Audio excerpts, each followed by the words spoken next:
Hello, everyone, and welcome to the Awesemo.com live before lock show, where we'll be talking about everything in the world of sports today, and that is a whopping 4 MLB games. So whoop-de-doo. I'm Chris Spags, joined by the baseball savant himself, the man with a plan, Jake Hari. How are you doing, Jake? I'm doing great. Early slate didn't go as planned. The Verlander play did not work out, and really underestimated Clevenger. But that's all right. I can't get too mad. I had a good night. I've had a good couple slates before this, so still positive here. 4 games, better than nothing, and I see some chalk I don't want to play, but so I mean that makes for a fun slate or a really Let's short talk one. about the let's talk about the early slate for a second, just because I would like to vent for a minute. I didn't watch your guys' video this morning because I didn't have time before. Obviously, I'm on the West Coast, so it's tough to kind of do the brunch slates on DraftKings and actually do anything else before that. Sure. I did it. I had one really good lineup, which is currently, I think, 25 points down on first place, maybe a little bit more than that. And you know what the difference is between my lineup and the first place lineup, Jake? It is starting Frankie Montas over Vince Velasquez in that one lineup, my only Montas lineup, and it is the one that is currently the same as first place, except for that pitching choice. Dang. What? Well, we could have talked you off Montas. We would have. I know. I didn't watch in time, and I was just like, and then Josh afterwards, I told about it, and he was like, "Yeah, you shouldn't have played Montas," and I was like, "Thanks." Hindsight's 2020.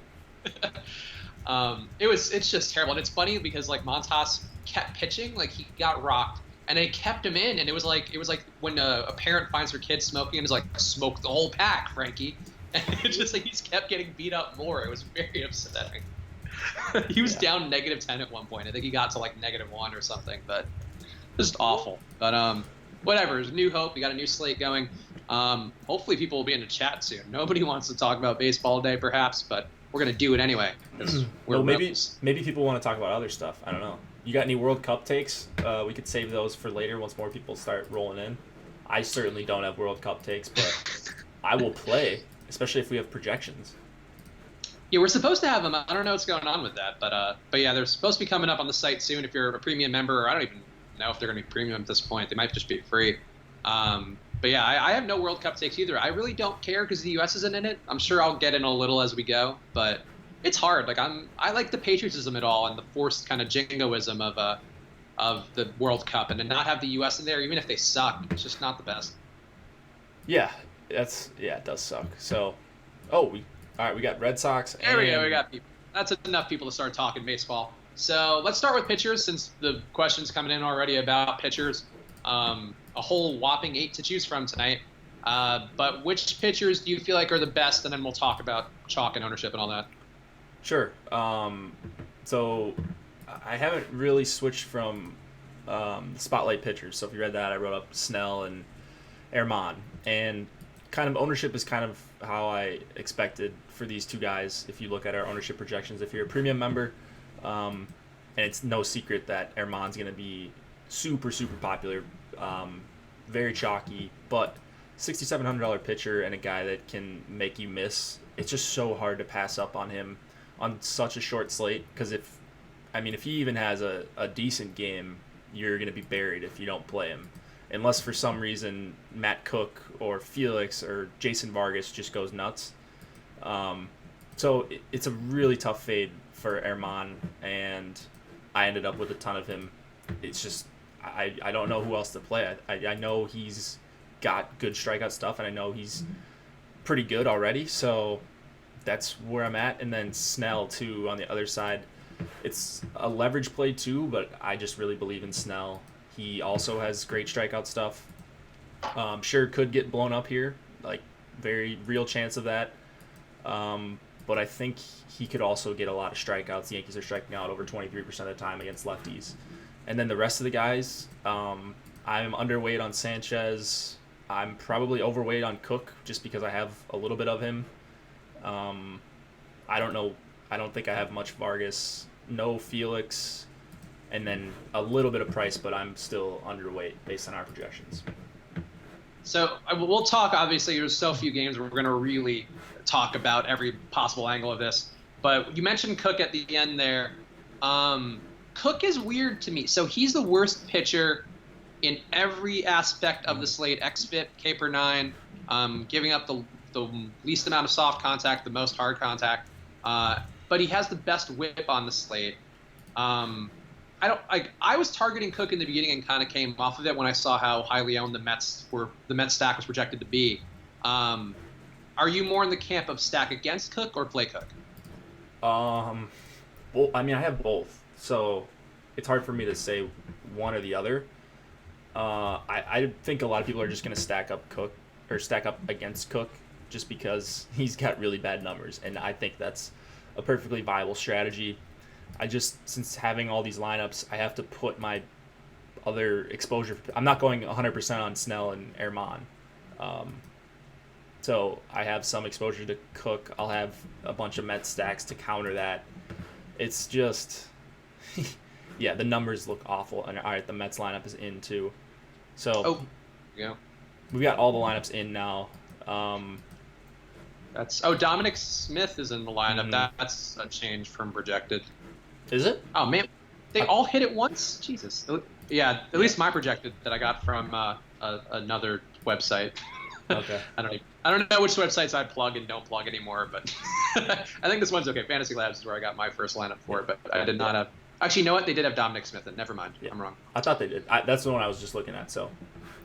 Yeah. So actually, none of these changed then. All the projected lineups are what they were expected to be. Pretty much. Yeah. So. Except Bradley got moved up for the Red Sox. Oh, from 9 to 8. Big bump. Bump. It's his night. It's Jackie Bradley's night to come back. Yeah. So Shane Kamar, drop your names in the chat for the new video series. We just did quick hits fast, and I don't even know if it's gonna be Josh doing that every day. Josh just has the best equipment and was kind of the most ready to do it. Give us names. I don't love quick hits. We also talked about one hitter, like to make a weed joke and a baseball joke, but that's probably gonna be what we use for every sport around the whole year. See, one hitter's good, but it doesn't work for like basketball. It can't be a one hitter. Quick hits kind of works for everything: football, basketball, baseball. Whatever. This is what you get on a Thursday with 4 games. We're just talking about work. Jake, are you liking the Padres stack? Let's talk stacks. We kind of touched on. We'll go back to talk pitchers, obviously, but talk about stacks in general. But let's answer Matthew Protowell, and he wants to know about the Padres. Yeah, I mean it's ugly. So Sanchez does struggle with stolen bases. So I mean, if guys are getting on, they could definitely swipe a bag or two. I don't know why they wouldn't lead off Jankowski, but Perella has 3 stolen bases on the season. So I must have missed something on Jankowski, why he wouldn't be in the lineup, because he's got speed. And Perella's fine. I mean, and especially if you're stacking against one of the chalk pitchers and it's Anibal Sanchez, he's been better this year, but the stolen base issue is a big thing for me. And then you've got guys like Hosmer, Renfroe, Reyes, who all grade out pretty nicely for me. So it's a pretty easy stack for me to get to, yeah. If I were to go with a Padre, I like Sanchez more than I dislike him tonight, but if I were going to go against the Padres, I would probably just one-off Hosmer, I think. I'm not crazy about that stack. There's a lot of strikeouts on that side. Hunter Renfroe striking out 31.1% of the time versus righties. Reyes striking out 38.2. Spangenberg also striking out a fair amount above league average. I don't know. I think there's enough for Sanchez to work with, and I mean, I don't know his home road splits. I don't know if that matters either. But I just feel like it's a better Sanchez night than not. I just think there's a logic to fading him because we have him being almost 50% owned. Yeah. So yeah. I'm just playing the ownership game here. So I think I'm under half of that as far as ownership. And I honestly, I wish I had the balls to just fade him outright. When you get a 50% owned pitcher that you don't really like, it's just so fun to stack against them, because if it works out, you're just ahead of so many people. You're ahead of 50% of the field already if they get blown up, and that's really appealing to me. Even when it's not a good team like San Diego, they still have a few good hitters in the lineup. Yeah, I'm with you. I think I just think I would stick to the Hosmer one-off personally, but it is hard. It's hard, man. I just think Sanchez is in such a good spot, and every other team who's on the slate, there's really nobody who stands out as being like maybe the Diamondbacks will strike out and they might be on the side of variance because Vargas does strike people out occasionally. But besides that, like where are you even going to go? Like where else can you attack besides the Padres? Yeah, man, I wish I knew. So I'm kind of playing all sides of it. It's just I'm I'm taking some ownership stands, like on Sanchez. Like I'm well underweight on him if he comes in anywhere near that number. I'm underweight on Price. I don't think it's a good matchup for him, and I think people are just going to play him to use their salary with Erman. He kind of goes well with Erman. You could still get all the expensive bats, the Red Sox, Goldschmidt. You've got Freddie Freeman and Ozzy Albies. So I just want my lineups to be different overall. And I'm sure I'll end up with some lineups that are like super chalky with Erman, Sanchez. I don't even know if I'll have that, but I'm leaving salary on the table in a lot of my lineups too. And I suggest if you're multi-entering, that's something you should consider. Yeah, I have a couple lineups where I think I have like maybe a Mets Diamondbacks one where even like the top of the order guys, like getting to them, if I didn't play Snell basically or Price, like there was gonna be money off the table. And I think I've left a really stupid amount of money on the table today in a couple lineups. So yeah, I think it's a weird night where you might have to be a little more comfortable with some of that than you might otherwise be. Yeah, like for example, I'll just say like I set mine so there's $50,000 on DK, and I crunched 150 lineups, and I set my minimum to 47,000.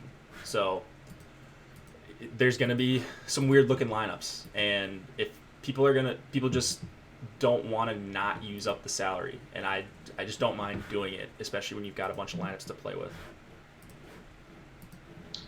Yeah, so Shane is asking like 1,000. I'm in this camp where I would go up to like 3,000 just tonight. And every night, I think in general like 1,000. So I don't know the price differences between FanDuel and DraftKings offhand, to be honest, to speak at that. So Erman's gonna be, I feel like Erman's gonna be the chalk over on FanDuel too, and he's 7,000, and he's a really good play. So, yeah, I think 1,000.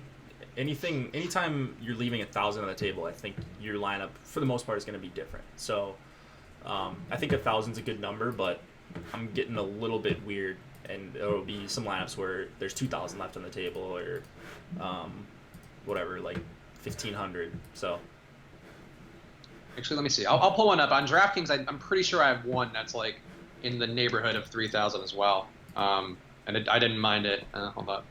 I'll pull it up. Let's see what else chat is saying. SDK lineup. Yes. What do we think about Felix Hernandez tonight? I mean, I think that the Red Sox are a little maybe overlooked as people going towards the Mets and Diamondbacks a little too much. But that said, I don't hate Hernandez. Like, he's not great, but I don't know. I feel like he might be a pitcher who I think is a pivot off of the Sanchez Herman Andromeda. Sure. I don't believe that. So I mean, there's 8 pitchers on this slate. So if anybody has a strong take on one of them and they're not going to be highly owned, then go ahead and throw them in a lineup. But I'm pretty sure I have 0 Felix. Let me just confirm that right now. But like I just don't want to play guys against Boston. You've got a guy in Felix who's in the same price range as Erman, as Sanchez, and he just doesn't have the strikeout upside, both in general as a pitcher and then in this matchup. So I can't really make the case for Felix, honestly. Okay. Yeah, I mean, look, I think on paper the Red Sox would probably be the best matchup, just in terms of like their OBP and isolated power and strikeout rate and all that. Like, I feel comfortable with that. But I just feel like, if we're trying to differentiate, Felix is a player who's shown some upside. He's had similarly good performances in a couple of tough matchups. So I don't hate him, but I also feel that way about Snell. I just think those guys are capable of it. I have one weird lineup. So most of my lineups are under $2,000 left on the table. I have one where I left $4,000 on the table, and that one got a little weird. But it's a Diamondback stack with some Braves and Nelson Cruz. And then going with Herman and Sanchez as the pitchers. Yeah, I mean, if you're stacking, let's say you take like 4 hitters against Erman, and we've seen him allow 6 earned runs and 3 earned runs and 4 earned runs.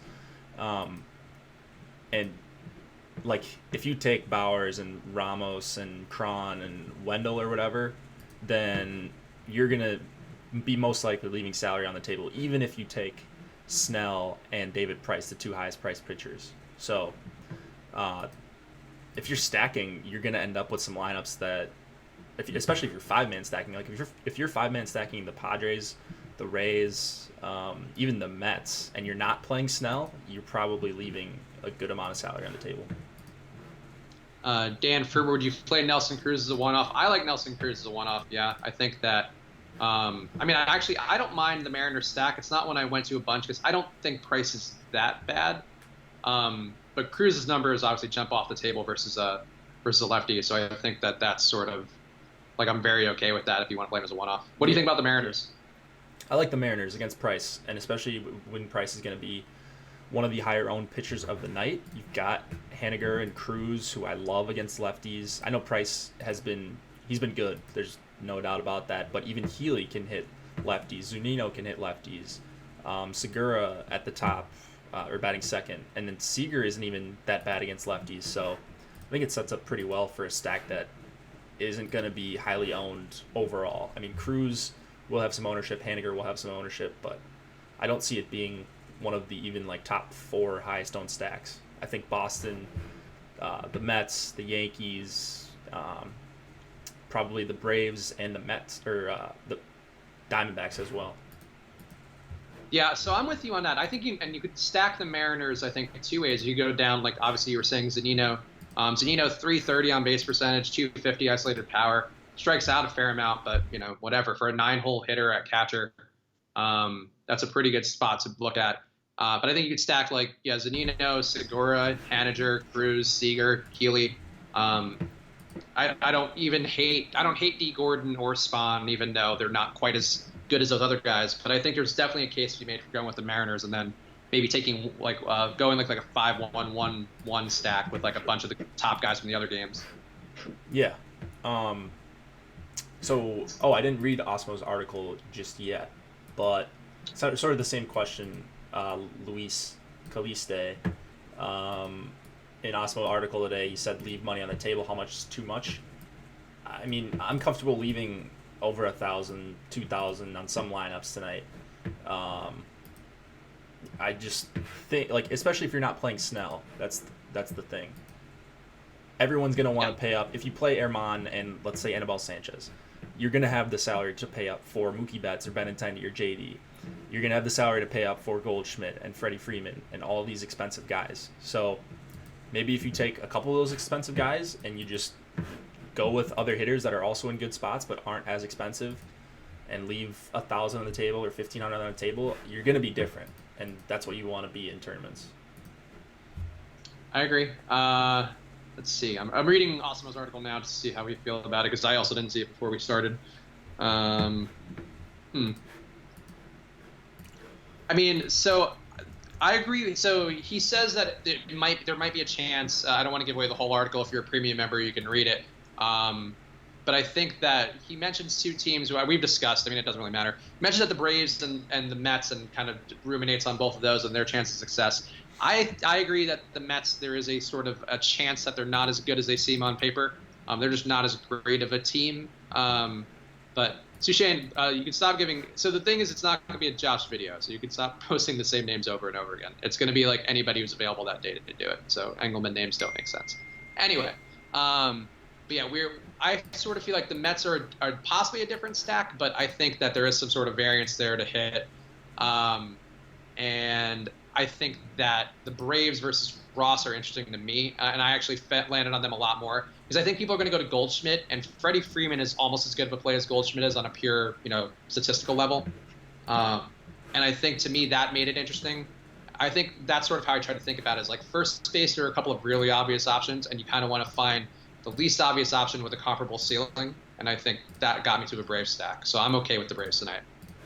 Yeah, I mean, I like the Braves against Tyson Ross. What's not to like? Ross has been better, but he's another one that struggles with stolen bases. So if you've got Inciarte in your lineup, or even Freeman has some speed, Albies has speed. I don't know if Swanson does.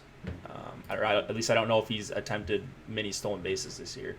So anyone that's going to attempt against Tyson Ross is pretty much in play for me.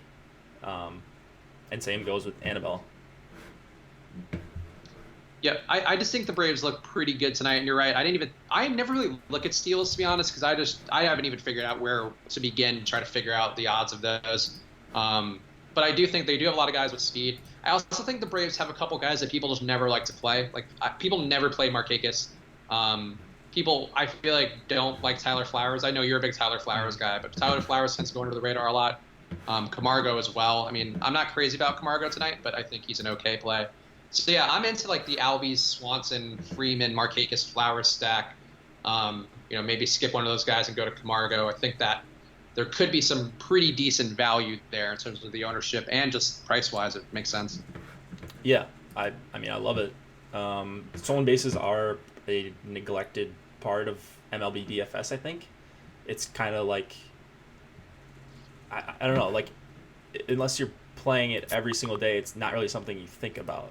I think for a lot of people, they just look at like the hitting and who's most likely to hit a home run, and that's obviously good stuff. You want guys that hit home runs, but a stolen base like Billy Hamilton back in the day, everybody knew about him stealing bases pretty much every time he got on. He would try to steal second, try to steal third, and then all of a sudden that's 10 DK points, and if he scores a run, that's the equivalent almost of a home run. So it's just something you should think about. It's not. The guy still has to get on base too, and there has to not be slow guys in front of him. So it is a little bit tricky, but if Inciarte was batting leadoff, I would bet he would be like a 15% owned player here. And since he's batting 7th, he's got really good speed, and he's probably going to be 6% owned or 5% owned, or whatever we have him at. It's just, it makes a difference. So. All right, yeah, I think that's pretty good logic there. So let me ask something here. Healy, Cruz, and Haniger have been mashing. Yeah, I'm with you, Adam Burst. I think the Mariners are a decent look tonight. We'll probably end up talking more about them because we have to talk about something for another half hour. DJ Killa Kev's asking, what's your favorite third baseman on DK? I hate this question because I can tell you I ended up on way too many times. It's basically Todd Frazier and Andujar for me over and over and over again. But Jake, what about you? Yeah, third base sucks tonight, and it's really bad. There's no like pay up option or even like there's a Jose Ramirez where you're like, you know what, this guy's good, whatever, I'll pay like $5,500 for him. It's like assholes. It's just straight assholes at third base today. Yeah. So my exposure is pretty spread around. I've got Andujar. Andujar is pretty low for me, but I've got Camargo, Spangenberg, Todd Frazier, Lamb all up near the top in my ownership. And I don't even like Lamb that much batting 7th, so I should probably lower his and rerun my crunch. But I think Seager makes for a fine option, as does Devers. Devers is going to be pretty chalky. I think Red Sox will be one of the chalkier stacks, and then he's only 3,400 with the platoon split. Just makes for a really easy add-on. So I think Frazier probably the chalk, right? Is that what we have? I think we had him up there. Let me just double check. I think they just updated as well. Yeah, I think. Okay, so it's kind of spread around on ours as well, without giving away exact numbers. You've got Andar, Devers, Frazier, really Duffy up there. Oh, interesting. I guess you got to go somewhere, right? So, and it makes sense. Like I don't think Tampa Bay has a great chance of blowing up Herman, but Duffy batting leadoff, if they're going to put some runs up on Herman somehow, then he's probably going to be part of it. So it makes sense in that aspect, in that respect. Yeah, so I mean, the lowest owned one I guess is the lowest owned of those guys is Andujar. So, and I like Andujar. I mean, obviously if you're playing Snell, you shouldn't play Andujar, or probably shouldn't. I guess there's even a world where you could play Andujar, and he's the only Yankee who does anything, and Snell has a great day. I feel the safest about Todd Frazier. I think despite all of that, I'm sure that'll come back to bite me in the ass, but I think he looks pretty good. People talking about first base and maybe guys who can win you a tournament. Bauer, I think, is an interesting play. Jake Bauers is a pretty pretty powerful guy. He's had some good plays so far. The thing to me is I find it hard to fade either Goldschmidt or Freeman, and also kind of Tyler Austin if I'm stacking Yankees. I think those are the three first basemen I felt the most comfortable with. And they just have the first two guys especially have gigantic upside, which I don't necessarily see Bowers having. What do you think, Jake? So say that again. That was kind of a long-winded. So just like first baseman, is Jake Bowers a sneaky tournament play, and are you okay like fading the high price guys? yeah, Bowers he's been fine, and he's gonna be low owned, and he's a good leverage play if he can homer off Erman or hit a double or whatever. Anytime you can play a hitter and he's an okay play against the mega chalk, then I'm gonna be okay with that in a tournament. Yeah, I think that I just like Freeman and Goldschmidt a little too much. Like I think they have way too much power and versus pitchers who aren't that great. So for me, it's sort of hard to get off those guys. But I do agree that a lot of people will be thinking that way. A lot of people will be looking to pay up at first base, and if you get a guy who is in that Tyler Austin and Jake Bowers tier, there is a decent chance that you'll have a different lineup. People think Snell gets hammered today. Perfect weather for the Yankees. I think that's not an incorrect take by both Lorenza and Kev T, but I think if you're playing Snell, you're playing contrarian, and I think that's sort of the upside is you're having the highest price pitcher on the slate is contrarian by like a fairly large margin. Yeah, and I think probably the most talented pitcher on the slate. I think Erman is very talented, but not quite. He doesn't have the sample that Snell has this season. So super risky play Snell is, and that's reflected in his ownership. But if he pays off, that means the Yankees bats probably didn't pay off, and those are some of the highest owned bats on the night too. So it is a good leverage play on a short slate. Yeah, I think Snell convinced me that night where I was pretty against him, and then the Red Sox, he just was really great versus them. And that's obviously a similarly tough lineup. I think kind of similarly constructed with guys with pretty good power, pretty good contact across the board. I think that overall that Snell, I'm a little more comfortable with him than I would be because of that. I think he's shown it a couple times this year that he can do that. Yeah. German can be sneaky tonight. German is not going to be sneaky at all. God, no. He is not sneaky. He is the farthest thing from sneaky. He's the highest. Yeah, he's a very good play, very highly owned. He is not sneaky though. No, he's in fact opposite of sneaky. He's one of those guys who's like so underrated he's overrated. That's sort of the way to think about him. He's going to have half the field on him. Which chalk pitcher has the best chance of blowing up? One of my favorite questions, Andrew Barry. So I appreciate you throwing in there. What do you think, Jake? The best chance of getting blown up.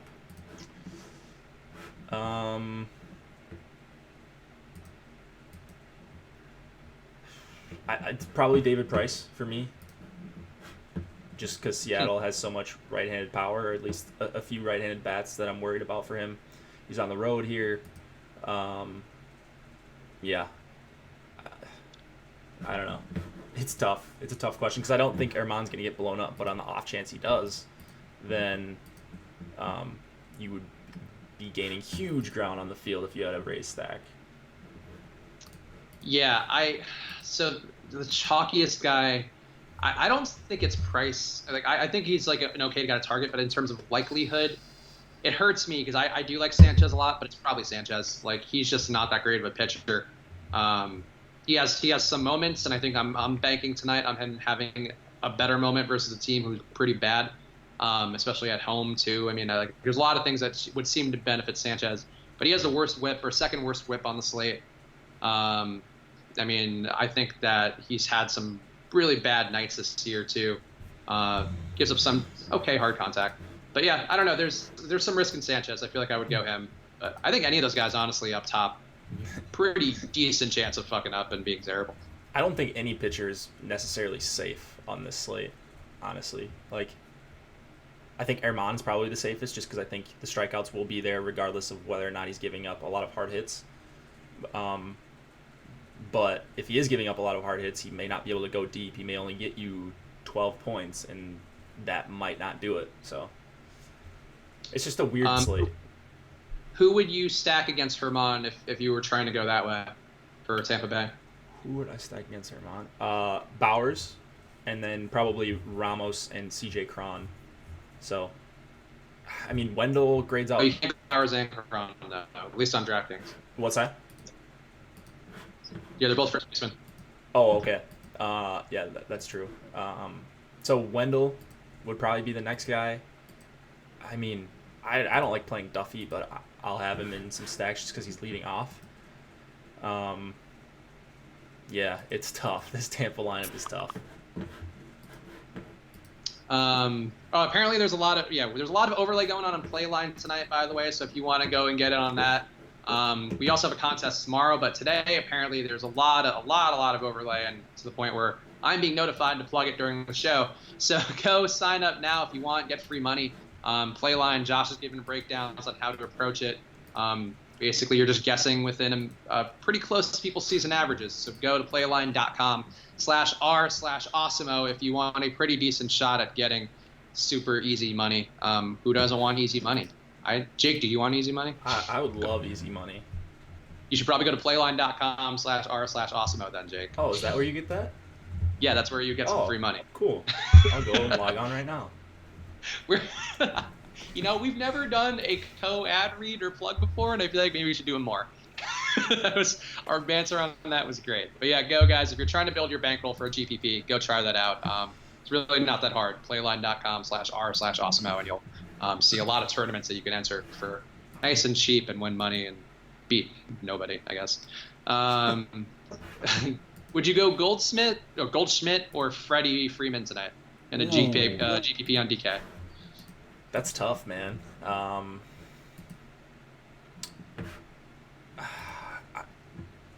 I'd probably go Freddie Freeman. They're the two best first basemen on the slate, in my opinion. It's not even really close after that. I would go Goldschmidt going against a shittier pitcher with slightly better numbers. Like, I think Freeman and Goldschmidt are pretty close, but Vargas is a much worse pitcher than Tyson Ross, I think.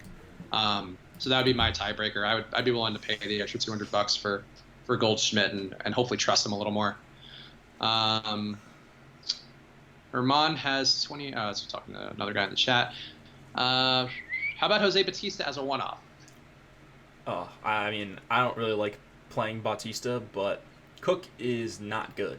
Let's make that clear. Cook is not good. So, I'd rather have Bautista in a stack. He's not really a type of guy that I typically use as a one-off, but in a stack, I think he's fine. I wouldn't be hunting him for a one-off.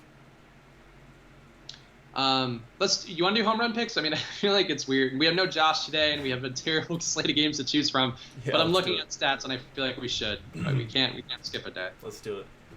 Ugh, this is awful, though. I'm going Goldschmidt. I'm not going to be an asshole. I'm just going to take the chalky guy. Oh, come on. Sorry, he's at least not in cores, whatever. Honestly, take Stanton. Fucking, I don't care. No Stanton. No Stanton. Because my boy Snell might throw a complete game shutout. So decent chance. Eric Hosmer off chalk Annabelle. Ooh, all right. Yeah. I like that. You're going with the bolder play. I'm just trying to stay ahead of Josh. I don't know if you paid attention, Jake. Josh has now caught me in terms of individual players. I still have one more overall home run because Olsen hit twice that one day, or hit two that one day rather.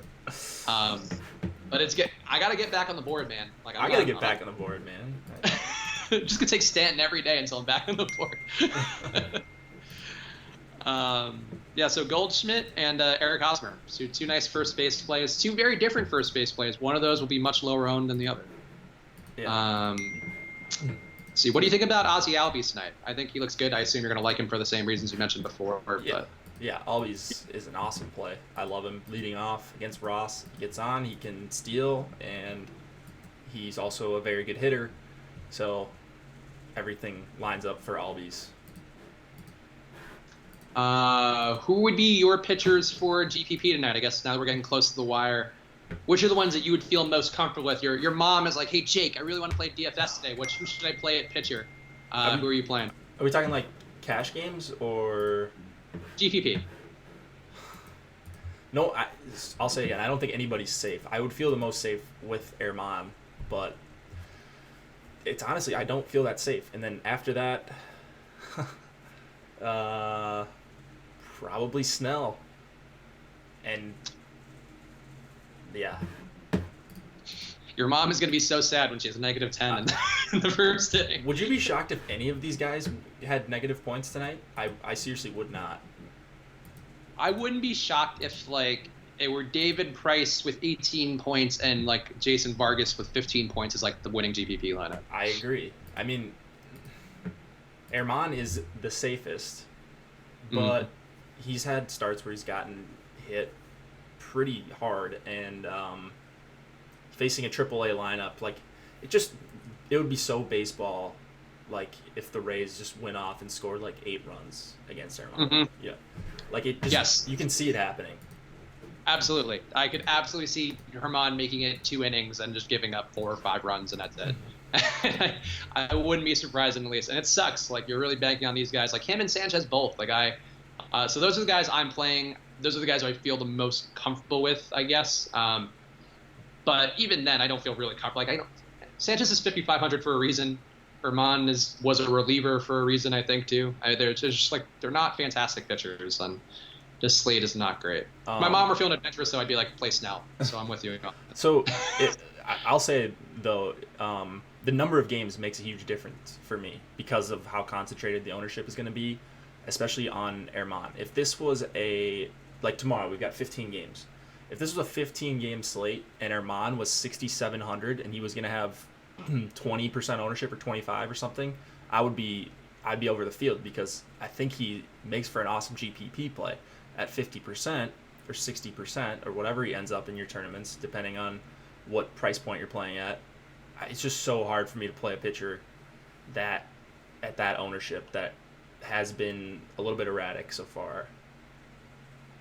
Yeah, I agree. I think like a guy like Lance Lynn today in the morning slate, if you played that, like he is like where I would want to play like Herman, like a guy who's in the mid-price range. You're kind of getting off the beaten path of like the Clevingers and Velasquez's and whatever. And I think that sort of would be the kind of play I'd want to play Herman in. But yeah, today I'm playing him a lot anyway, and I feel like he's going to get rocked. And me and 70% of the tournament are just going to be like, well, we didn't know what to do. Yeah. So it'll be like a Snell's Rays stack tonight. Yeah, so I'm like even on the field with Erman. I just don't feel good about it. God, it's hard for me to go either way. So I'm just trying to get it as close to even to the field as possible. And I may end up a little bit over. I may end up a little bit under. But he's not someone I want to really decide my night at that ownership. David Parker is a football guy, and he's confused by daily MLB. We have videos and articles and stuff that'll help you dig out of it, but the basic thing you need to know is look for teams on base percentages, isolated powers, and strikeout numbers, and try to find guys who are not going to strike out and hit with power. And there you go. It's basically it. You know, you're basically looking at OBP. If you want to like look up the stats for each guy, for hitters, you're looking at OBP, ISO. If you want to get a little deeper, WRC plus is a good way to kind of get a tiebreaker or get a read on how guys are creating offense. And for pitchers, you're looking at their xFIP, which is like an adjusted ERA type thing. You're looking at their strikeout numbers, their walk numbers. Generally, you're looking at their whip. The whip is like a key part of it all, where you want to see how many walks and hits per innings pitch they're giving you, or they're giving up rather. And what else would you have to look at? And then also, if you want to go a level beyond, you should be looking at strikeouts per 9 innings, and also some contact hitting numbers can be helpful. Jake is a big advocate of the hard hit percentage and such. So that's if you're trying to get an answer in 1 minute, that's the answer. So there you go. Yeah. Fangraphs.com is your best source for stats. Yes. All-inclusive stats. There's some other niche websites that we use, but if you're just starting, go on Fangraphs. And I'm sure there's like tutorials on YouTube of people taking you through stuff, and then we have stuff on our site as well. Yeah, we have a lot of stuff on the site. I think Josh is going to do another video at some point kind of going through the entire thing. But yeah, just for now, those would be the main things to look at. Just listen to all that I just said, and possibly in slow motion. But yeah, Fangraphs is very intuitive. I basically have learned the sport like on the DFS level in the last few months, and FanGraphs makes it very easy to do that. Felix will finish with more fantasy points than Snell. I like the way you're thinking, Kev T. I think Felix isn't terrible tonight. Maybe if they both go, maybe if Felix goes -5 and Snell goes -7.5, then. But I just feel like Felix might be to where he's a guy who's big and fat, and I kind of remember him being good when he was younger, and that'll carry me through forever. Or I'll just keep being Felix. All right, I don't know. Missed the beginning. You do decent last night, Chris. Yeah, I did fine. I mean, like I'm winning like a little bit every night and getting close to getting in the mix for things. I said in the beginning how I did during the brunch slate. If you want to go back, and the soul crushing issue I had in starting Frankie Montas over Vince Velasquez in one lineup. yeah. It was a tough one. Oh, how about Diamondbacks? We haven't talked much about them. Who are you stacking on the Diamondback side? Because my dong is better mentioned Nick Ahmed, and we project him to be pretty highly owned tonight, and I think he looks like a great play. So your dong was Goldschmidt, right? Yep. Yeah. Okay. So Goldschmidt, I mean, just obvious. John Ryan Murphy would be the second guy I would put in. $3,500 catcher. Probably we'll have what's that? A lot of power. Yeah, a lot of power, and maybe lower owned than Sanchez, and maybe Flowers too. Who knows? And then I like Ketel Marte as well for 3,800.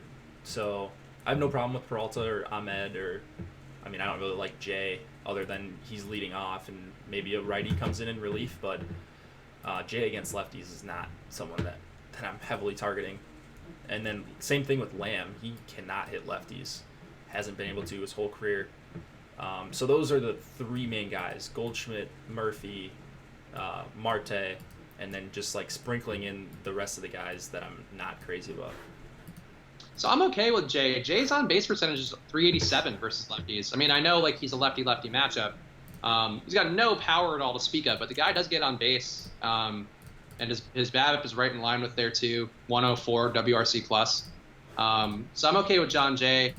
I definitely have a stack that's Jay, Ahmed, Goldschmidt, J.R. Murphy, and I think Owings I went to, but I like Marte actually the most of those, the back of the order guys. I think people are going to go Owings because he's cheap.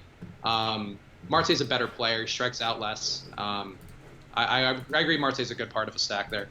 Lamb I'm not crazy about, though. Lamb is the one dude who I wanted to like, and 31% strikeout versus lefties, on base only 280. I think that's a no thank you for me with Jake Lamb. Yeah, I agree. I mean, I have him just because I have a lot of Diamondback stacks, so I have him like sprinkled in, but I mean, it's probably too much. It's probably more than what I wanted to if I redid my crunch and got the right exposures for everyone I wanted, but kind of hard for me to do that while doing this show.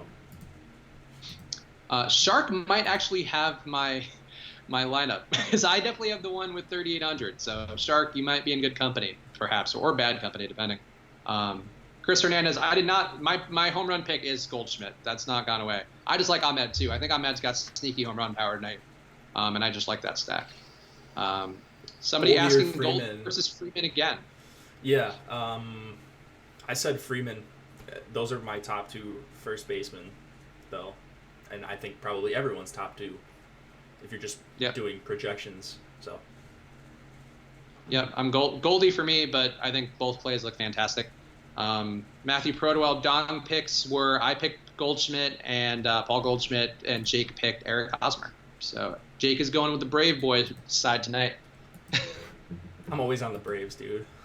They grid out so well, like all the time it seems like.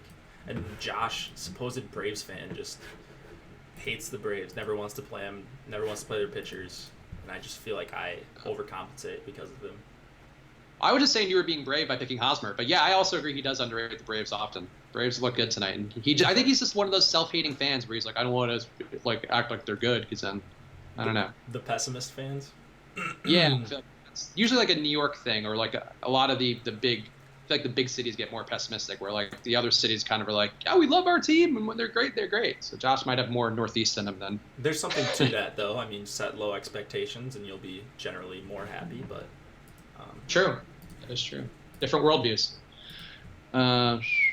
Is Shark going to be on the show tomorrow? Shark, we didn't get I don't know how to contact Shark, and Josh might have his info. Tomorrow we're going to have M. Bosch, who's another channel guy and was the first one to submit a screenshot. But Shark, if you want to hit me up on Twitter, we'll get you in next week. But yeah, tomorrow, I guess not something we really need to promote, but we're going to have our first live stream viewer who won a tournament and sent us a screenshot. We're going to have him on the show tomorrow at, I think, 6:15 Eastern. So tune in for that if you want to see one of your own chat join the stream. But yeah, Shark, just hit me up on Twitter at Chris Fags. We'll get you into. And if anybody else wins a tournament, I guess we're now queuing up bookings for people in the live stream who are going to join us. But if you win a tournament, tweet me, Josh, Jake with your screenshot, and we'll DM with you and get you on the show at some point whenever it works for everybody. So we're trying building that community up. I don't know. This is my community building gesture. What else are you thinking, Jake? What would you do tonight if you were a guy with one lineup who was like gonna lose his car if he couldn't win a tournament? Oh God. Sorry, it was a downer way to put it. If I was gonna lose my car, ooh, I don't know. I like my car, so we'll see. I'd probably go safe and go with Ehrman and Snell. I mean, I don't know that. Like I said, I don't think that that's really safe in the grand scheme of things, but for the slate, I guess that's as safe as it gets. And then I'd probably have some Diamondbacks in there. I would get a bat or two against Anibal Sanchez to sort of offset me playing the Ehrman chalk, whether it be Hosmer or Franmil Reyes or even like Galvis. And then I'd probably have, fill it out with some Seattle bats as well. Haniger, Cruz, kind of the guys that we're talking about. Even Healy, I like actually a lot at first base. So that's probably how I'd do it. All right, that's fair. So there we go. Now we know the broken, destitute pick for the day. I enjoyed that. Kevin, though, actually, I will shout out. I assume you were the one who hyped. No, you know what? It was another guy who hyped Covey in the chat. Whose name escapes me. I feel like it was like Mike B or something, who was like, Covey, people are sleeping on Covey. And then we kind of said, like, oh yeah, Covey kind of sucks, but maybe he'll be good. I don't know, that's sort of how I feel about Covey. And boy, Covey really fucking destroyed. I thought I said Covey was like coming up okay on my stuff, but maybe I just thought that, I don't know. Who was he going up against? Maybe you said it in the chat. Was he going? Oh yeah, that's right. Or wait, maybe I said it on the MLB show. Or in the morning. But that was a long time, so probably no one remembered that. I don't even know if I remember that. But yeah, dude, Covey's been impressive. He looks like he's gonna be pretty good. I mean, he was like striking him out hard in the first couple innings. I was like, Jesus, Covey, just calm down a little, buddy. Ended up kind of leveling out a little, but still, very, very impressive performance by him. It wasn't that impressive. That was Eric Lauer. That dude sucks. No Cy Young winner there. Dude, yeah, don't play Eric Lauer. There should be a no Eric Lauer rule on this live stream. He wasn't that bad, though, to be honest. Like, he wasn't as bad as I was hoping he would be after I railed on him for an hour yesterday. But he was not great, though. He was not great, so that was fine. Let's see. World Cup tomorrow morning. Are you playing? I'm not. I don't know anything about it, to be honest, and I don't want to lose money. The same reason I didn't play the U.S. Open. But how about you? We'll see how much time I have tonight. Because doesn't it start at 4 in the morning or something? Or is I believe that's also an issue to me. Is I won't know lineups. I will be very asleep on the West Coast. Let's see. Yeah, what is it, 1 o'clock over there? PM? Yeah. You just wake up? No. So what time does this lock at tomorrow? I don't know a thing about soccer, but no, I was waiting for us to have stuff, and I thought I was told we were going to, so I don't know. Me too. I assume it could be coming. Stay tuned. But I don't want to give promises that we can't cash or whatever. However that saying goes. So there's some okay tournaments for this slate tomorrow for the World Cup, and I mean, maybe just throw 20 lineups into the $2 whatever, the equivalent to the table setter, or the $3 or something like that. Maybe just to have something going. Yeah, I mean, I might play a day at some point, but this one I'm not particularly thinking too much about. But yeah, I guess it won't. Josh won't be helpful then by tomorrow. I don't know. Just Yeah. we'll talk about World Cup at some point. I'm sure Josh will have more about it because he's been working on with our behind the scenes folks on Mm-hmm. trying to figure out the projections and Yep. stuff. So Yep. we just don't have them yet. People asking about shortstop tonight. I guess if you had to choose shortstop in a vacuum, who would you go with? Um, Xander and then Kettle Marte. So I would go with Nick Ahmed as my dude, but I agree those guys look fine to me too.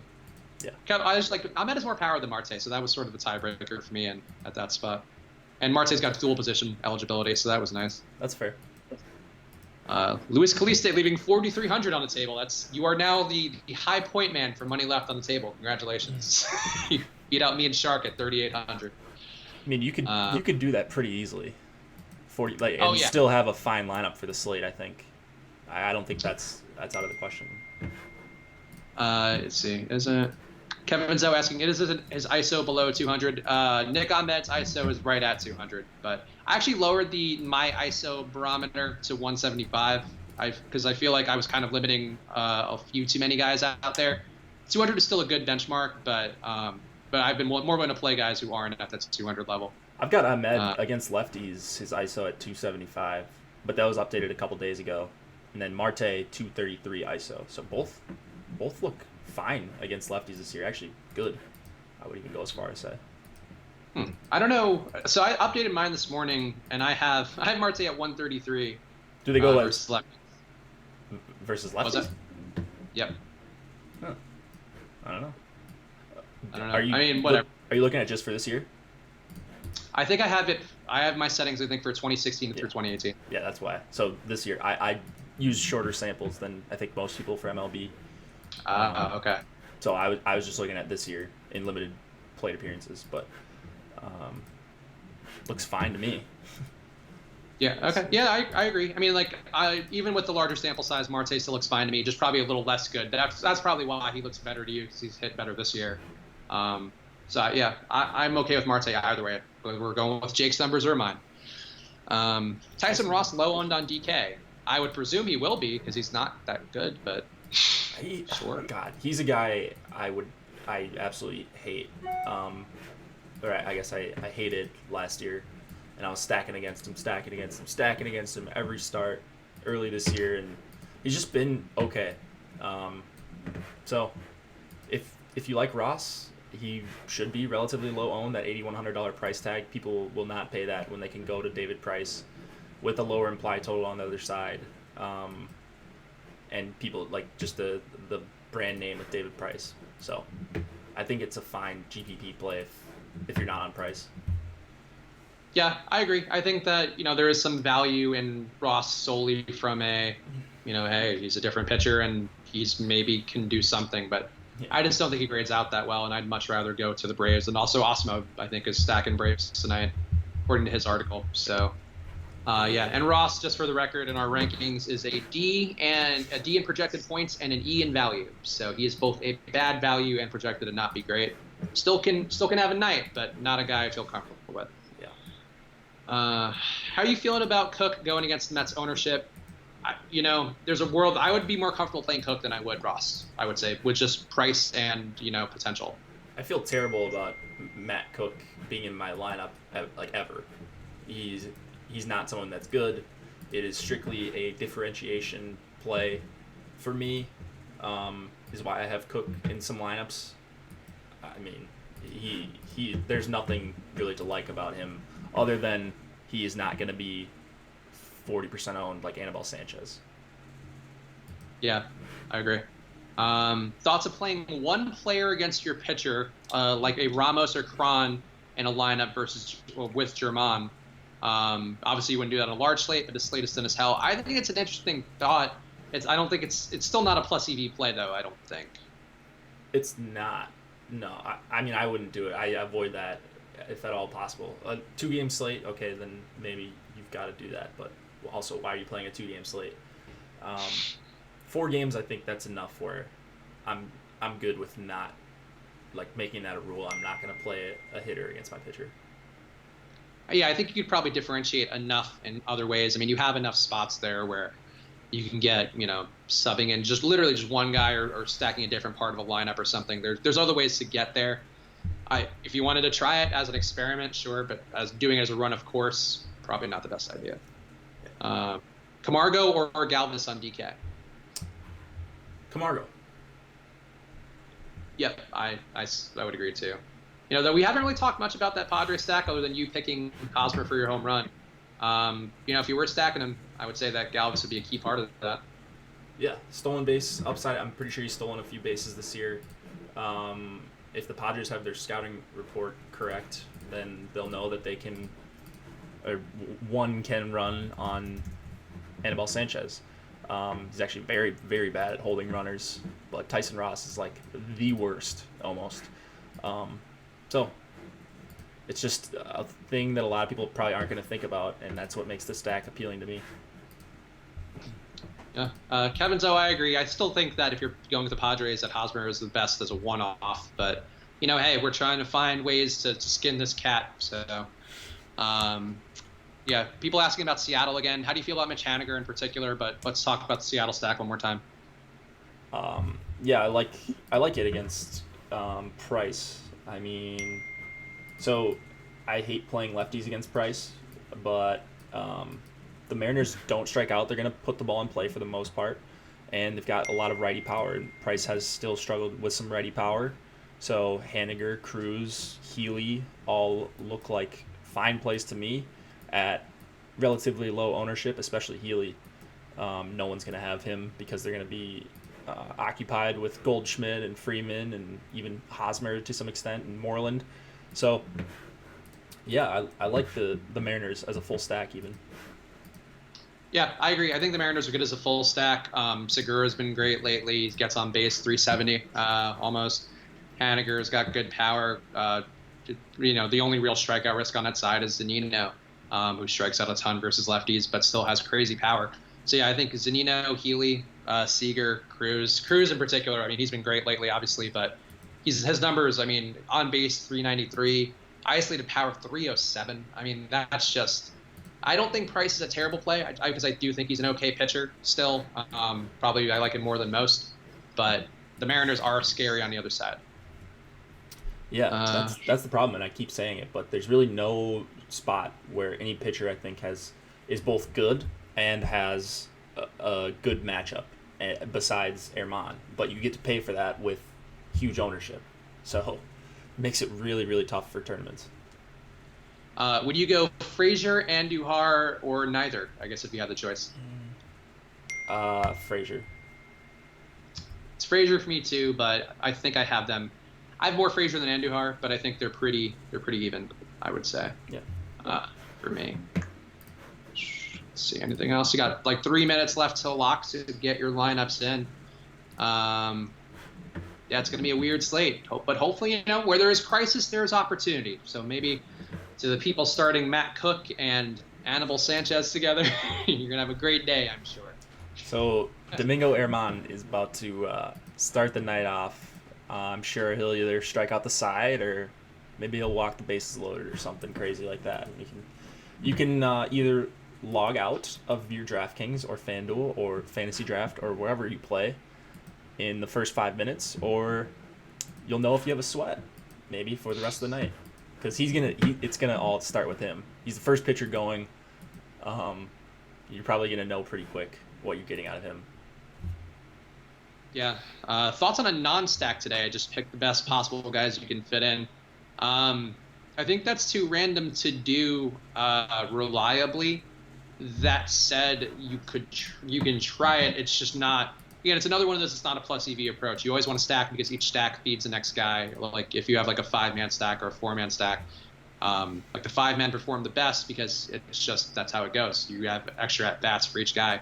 So if you're not doing that, you're basically forfeiting the only positive correlation you get out of a baseball lineup, a fantasy baseball lineup. So there's risk there, but yeah, I wouldn't advocate for not stacking on this short of a slate. As our boss says, there's so much on such a short slate. There's just such a higher chance that one team has an outlier performance, and if one team does, there's going to be 5 bats that you're going to either want, at least 5 bats or 6 or 7 that you're going to want in your lineups that will be in the winning lineup from one team. It's just a good chance of that happening. Yeah, that's right. That's the best way to put it. He does use that exact phrase a lot, that way you phrase it. So, yeah, I agree. Let's see. I got 4 ETL bats. I mean, I think if you wanted to be contrarian while still trying to get the best of it, I mean, a 4-4 stack tonight, I think, would be the way to go. But then you're looking for 2 outlier performances. And who are those 2 teams? Maybe Braves and Diamondbacks. Who knows? Dude, I've never felt less. I shouldn't say never, but I don't know what's going to happen on this slate. It's 4 games. Things are going to change so quickly. So, hope you didn't risk all your bankroll playing this slate, because I certainly did not. I feel okay about it because there's so few options, I think, that were actually credible. The one thing that worries me is not having enough Mariners. The more we've talked about that and the more I keep looking at their little numbers on Excel, man, they look really tasty to me in a way where I didn't quite get there before. And we should be locked now. But I guess Andujar Lamb on DK. I don't know if that game is starting now. But I'll go Andujar. Andujar is already locked. But yeah, it would be Andujar. That's it. So, go ahead. I was going to see if we had ownership yet. Let's do that. Yeah, let's see. You want to do Prices Right guess on what Herman's ownership is? Yeah, which tournament? So I have the 50-cent one, just like the mini max, 150 max. What would you say? I'm in the $8. I'm in the Rally Cat. Okay. So let's do $8. I think I have a pretty good gauge. Okay. So let's see. I'll pull it up. It's always so slow right when I need it to load. What would you say it is? I'm gonna guess he's at 52. Actually, that's what we have on the site. So I'm gonna guess he's at 55. 55. Okay, I think in the $8 he'd probably be like 47. I think that might be a good guess. I think going a little lower than our projection might be safe, but let's see. It's coming up. I think 48. Really? 48.5. Okay. I think in the higher stakes, like here, so I'll open a higher stakes contest right now. You can do this on DraftKings. They have every live contest. I don't know if anybody knows this. It's not a well-known thing, and I don't know why it's not. But you can like follow along even if you're not in the contest. You click on MLB. You click on where it says next start time in the middle of your screen. You have to be on your desktop or laptop. You click on View Live Contests, and then it's got them all, and you can click here. Where's that? All right, there we go. View Live. All right. So then it'd be just like the same thing, and it'll show you the entries and all that, and then you can click on Watch on any tournament. So I bet I'm gonna click on the $1,500 Gold Glove. So 70 entries in here. I bet he's 65% owned. I don't know. Just like a guess. Okay. I'll go with the same guess for this one because I think I'll be closer to right this time. I'll go 57 again. Yeah, he's 68.6. Oh, damn it. 68.6. So as you go up in stakes, Herman was the sharp play because the guys at the higher dollar, he's a higher percentage, and that's generally how you can tell which play is sharp, meaning which guys the top players or the highest volume players are on. So yeah, it's just a little helpful thing. It is. It's just a fun thing to do. Like if you were on a hitter and he's 6% in the 50 cent, and then you go to the $44 or the $4.44 and he's 20%. That means you probably made a sharp play. So interesting. Oh, yeah. So the only thing that stands out, I've one Yankee stack I opened right now. Stanton's at 32%, Judge 27%, Gary Sanchez 31%. Gleyber Torres a more reasonable 18.5. The one thing that stands out, Aaron Hicks hitting leadoff under 10%. So I feel like that might be the variation point that people didn't get to that could be different tonight. I don't know. Our boss. I don't have a lot of picks, but I feel like that stands out to me as being weird. Our boss in the just like scrolling through some of his lineups in the 444 on DraftKings, $444. So he maxed it out, of course. I'm seeing a lot of Snell in his lineups, and Ooh. sprinkling of All right. Erman, but he's definitely over the field in on Snell in some of the higher stake stuff, I think, which is nice to see. Papa Gates loves Yankees and Sox. Yeah, I mean, those plays are the ones that stand out because they're the teams who have like a sort of guaranteed amount of offense. So he's probably banking on the shittier teams that people are going to flock to for cheap money. And I think there's a logic in that too. I probably didn't play enough Red Sox tonight. I'm afraid of Felix, King Felix on the mound. Who goes against that, Jake? Nobody. Yeah, I certainly do. I guess last question. Cook over 17 FanDuel points. I don't know what the difference is between that and DK, but I would go under for DK points. I'm trying to think of like FanDuel scoring 17. So that would be like 6 DK points, right? Wouldn't that be? Oh, would that? That's out. I don't know. Probably, if I was making a projection, probably over. That's a really low number to get to. So. Kevin Zoe, Hicks is awful, I think. Hicks grades out the worst out of everybody on the Yankees. But, he is still hitting leadoff, and there are guys behind him who can knock him in if he does get on base. So that's why you play Hicks, I think, as part of the set. I liked Hicks. Fine, but he's going to, I'm sure he's super highly owned, so I just tried to get a little bit different with my hitters. All right, well, I think we covered enough for a 4-game slate. Thank you guys for tuning in. We have a video coming out tomorrow with the man himself, Alex Osimo Baker. We did almost an hour long sit down with him. We were going to split it up into parts and do part premium, part free, but I think we're just going to run it free tomorrow because we felt like it's a good way for you to kind of see us all hanging out and bullshitting and some of the questions that we had. Jake got to ask some questions. Josh got to ask some questions. I had a bunch. You'll learn about where Alex started, how he got to a certain point, his first actual job, which I didn't even know. So lots of that coming up tomorrow. God. Hold on. Yes. Erman gave up a home run the first pitch, or first hitter. Not surprising.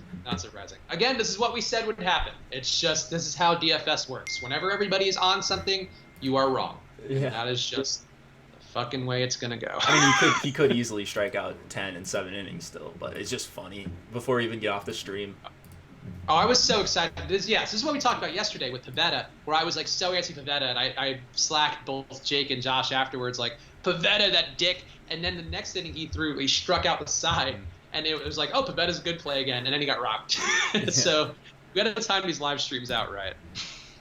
Oh, man. Just funny stuff. Baseball, man. Ugh, fucking Herman. All right, well, go Herman, I guess, or don't go Herman. I don't even know what to root for. Subscribe to the channel if you're not. Make sure to keep an eye out for that video we're going to do tomorrow. Josh will be doing his quick hits video. Jake and Josh will be doing the morning video. I'll be back with Josh for the live stream tomorrow, and we'll have one of your peers from the chat on the stream. It was one in GPP, so we're going to start doing that. Build community. Have you guys on. Jake, any parting words for the fine folks? No, guys, good luck. Hope you didn't blow your bankroll once again. 15-game slate tomorrow, so night shift will be out pretty shortly, and then we will have all of our regular content for a huge Friday slate. There we go. So see you guys tomorrow. Thanks for tuning in.